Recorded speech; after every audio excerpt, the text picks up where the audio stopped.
આ તરફ વાત અમદાવાદની કરીશું। નવા મેયર બન્યા હિતેશ બારોટ। અમદાવાદના ડેપ્યુટી મેયર તરીકે અંજુ શાહ, સ્ટેન્ડિંગ કમિટીના ચેરમેન તરીકે કમલેશ પટેલ, પક્ષના નેતા તરીકે જશુજી ઠાકોર અને દંડક તરીકે અતુલ મિશ્રાના નામની જાહેરાત કરવામાં આવી। હિતેશ બારોટની તરફેણમાં 160 મત પડ્યા છે। કોંગ્રેસમાંથી પણ મેયર અને ડેપ્યુટી મેયર માટે ફોર્મ ભરવામાં આવ્યા હતા, એટલે ઔપચારિક આ ચૂંટણી થઈ। અમદાવાદના નવા મેયર તરીકે 160 મત મેળવીને હિતેશ બારોટ વિજય બન્યા છે। અમદાવાદ શહેરના નવા મેયર અને સ્ટેન્ડિંગ કમિટી ચેરમેન આપણી સાથે જોડાયેલા છે। વાત તેમની સાથે કરવાનો પ્રયાસ કરીશું। હિતેશભાઈ, આખરે ચર્ચા તમારા આપના નામની ચર્ચા ચાલી રહી હતી, આખરે નામ જાહેર કરવામાં આવ્યું છે।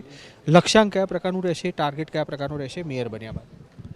અમદાવાદ મહાનગરની અંદર ભારતીય જનતા પાર્ટીના શીર્ષસ્થ નેતૃત્વએ માન્ય વડાપ્રધાનશ્રી અને માન્ય યશસ્વી ગૃહમંત્રી માન્ય અમિતભાઈ શાહ સાહેબ દ્વારા અને માન્ય ગુજરાતના મુખ્યમંત્રી માન્ય ભૂપેન્દ્રભાઈ પટેલ અને ભારતીય જનતા પાર્ટીના અમારા પ્રમુખ અને રાષ્ટ્રીય પ્રમુખ શ્રી દ્વારા જે મને કોઈ જવાબદારી આપવામાં આવી છે, એ જવાબદારી અમદાવાદ મહાનગરની જનતા માટે સુપરે નિભાવવાને હું અને મારા 160 અમદાવાદ મહાનગરના સૌ કાઉન્સિલરો સાથે મળી આ શહેરને વધુ ઊંચાઈએ લઈ જવાનો પ્રયાસ કરીશું।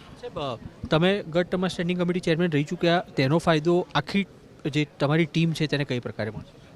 જે રીતે ભારતીય જનતા પાર્ટીએ સૌથી વધુ કાઉન્સિલર નવા આપ્યા છે, નવા અને જૂનાની સાથે મિલાયા છે, બંને સાથે રહી અમદાવાદ શહેરનો દરેક વોર્ડમાં વિકાસની દિશા નવી આયામ મળે એ માટેનો પ્રયાસ કરીશું અને બધા જ સાથે મળીને કરીશું।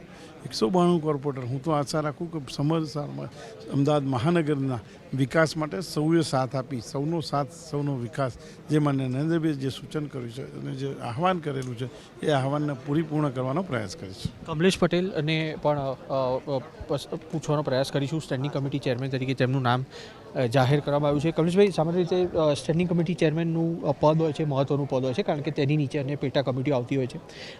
કઈ રીતના આપ જોઈ રહ્યા છો? આપનું આયોજન કયા પ્રકારનું રહેશે, પ્લાનિંગ શું રહેશે અમદાવાદ શહેર માટે?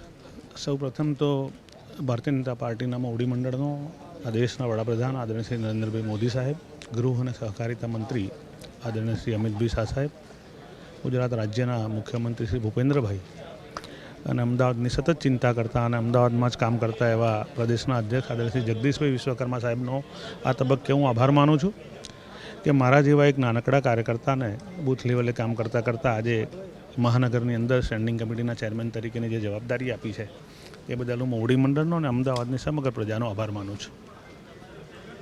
અચ્છા, આ પદ આપને આપવામાં આવ્યું છે, સૌથી પહેલો પડકાર આવવાનો છે ચોમાસાની ઋતુ, કોમનવેલ્થ આવવાનું છે, તેની સાથે રોજબરોજ નાગરિકોના પ્રશ્નો, વ્યૂહરચના કયા પ્રકારની રહેશે તમામ પડકારો છે તેને ઝીલવા માટેની? વિકાસની જે યાત્રા ભારતીય જનતા પાર્ટીએ શરૂ કરી છે, જેના કારણે પ્રજા સતત 25 વર્ષથી ભારતીય જનતા પાર્ટીને વારંવાર તક આપી રહી છે। આ વિકાસ યાત્રાને આગળ વધારવી છે। માત્ર ભારતીય જનતા પાર્ટીના જ નહીં, વિપક્ષના કાઉન્સિલરોને પણ વિનંતી કરીશ કે આવો આપણે સૌ સાથે મળીને અમદાવાદનો વિકાસ કરીએ, અમદાવાદને નવી ઊંચાઈ ઉપર લઈ જઈએ।